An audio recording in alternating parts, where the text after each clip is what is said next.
কইতাম আর কি তোমরা রে 5 টাকার একটা কয়েন হইব নি, 1 টাকার একটা কয়েন আশা করি হইব। বাজেনি শব্দ করেনি, করে তো না, টাং টাং একটা শব্দ করে না, হ্যাঁ। আর 10 টাকার একটা নোট হইব নি, 10 টাকা বা 100 টাকার একটা নোট হইব না, শব্দ করেনি, টাং টাং করে না। কিলে করে না?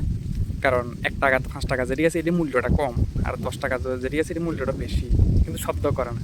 ঠিক আছে না, মূল্য বেশি শব্দটা বেশি করার দরকার ছিল না, না শব্দ বেশি করতো না তো। এইটাই আমাদের সমাজের মধ্যে এরকমই আছে, কিছু মানুষ জ্ঞান নাই, যা খুশি তা কয়, কিন্তু জ্ঞানের ভান্ডার শূন্য। কিন্তু মুখে মান করতে পারে। আর যাদের অনেক জ্ঞান আছে তারা চুপ থাকে, কারণ চুপ থাকার কারণ আছে, শিক্ষার কারণে তারা চুপ থাকে, তারা শব্দ করে না, কারণ তারা জানে বেশি চিল্লাচিল্লি করলে এখানে কোনো লাভ নাই। নীরবতা হচ্ছে একটা বড় লক্ষণ। অর্থাৎ সব সময় যে সব কিছু প্রতিবাদ করতে হবে এমন না, কিন্তু অনেক সময় কিন্তু চুপও থাকতে হয়। সব কিছু আসলে প্রতিবাদ করা যায় না। অনেক সময় সব কিছু দেখি আরও আমরা